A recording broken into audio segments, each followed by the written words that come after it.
Hello and welcome to this long-anticipated overview. We appreciate you stopping by, and as you have already guessed, today we are going to take a look at Apollo anamorphic lenses from Xelmus.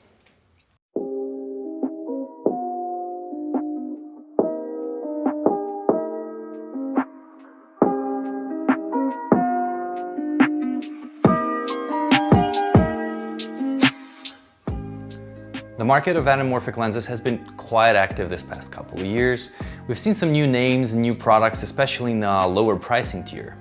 Anamorphic is the look that a lot of filmmakers want for their work, and it's only been increasing in popularity. Xelmus is a company that wants to make this look more accessible to a modern filmmaker, make it more affordable in a compact and easy-to-use package. They make lenses, they pay homage to the classic look of the anamorphic cinema, classic build principles and optical design.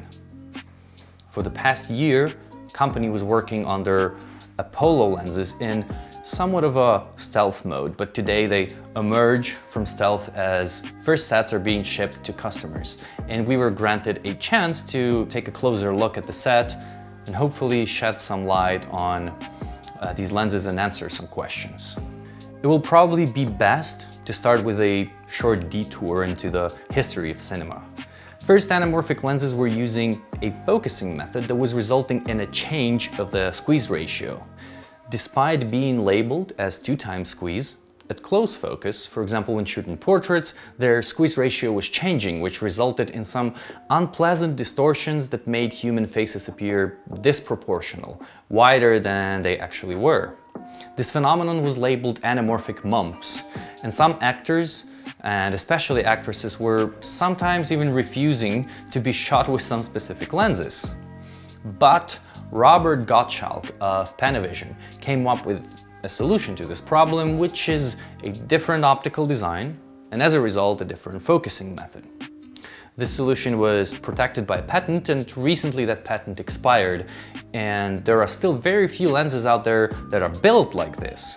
And this is what sets these apart from other lenses that are currently on the market in the same price range. Why is this even important? Well, such a design results in some characteristics that audience often associate with the high-end, high-budget look of classic cinema. For example, the disproportionate breathing while performing a rec focus that is a classic anamorphic trait that a lot of DPs are after.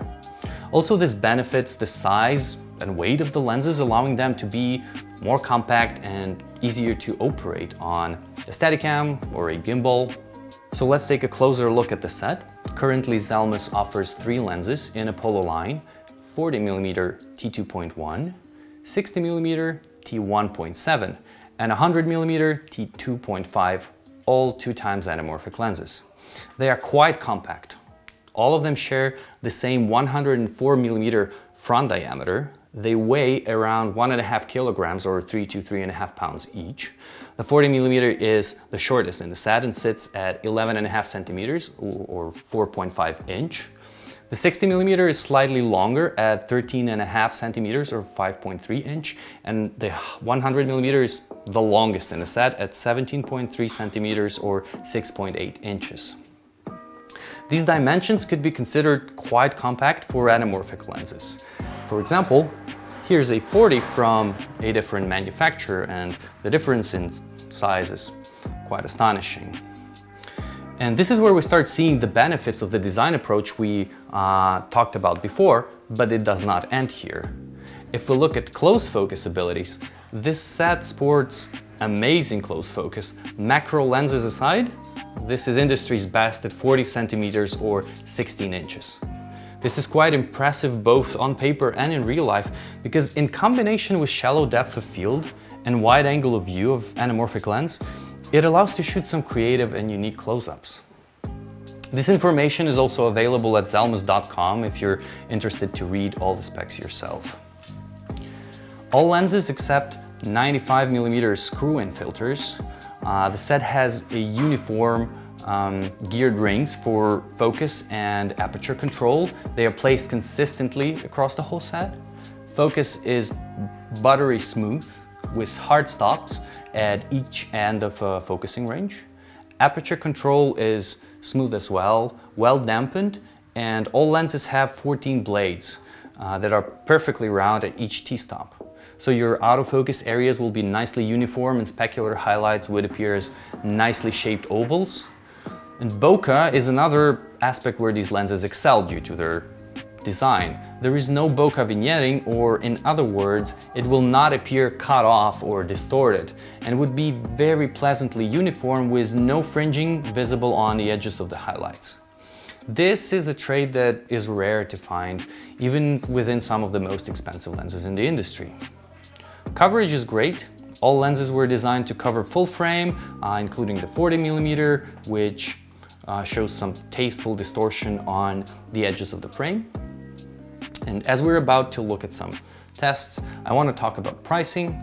Lenses are priced at 12,000 American dollars per lens, or $36,000 for a set of 3, which is not the cheapest on the market, but for this price, Apollo line delivers a great mix of all the desired anamorphic traits while staying considerably sharp across the frame.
Thank you for watching this all the way to the end.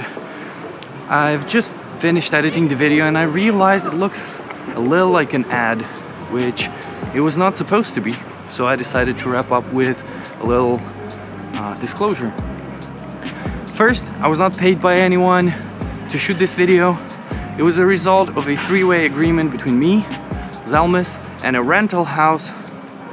I reached out to Xelmus asking if I could test a set. They decided to send someone over with the set.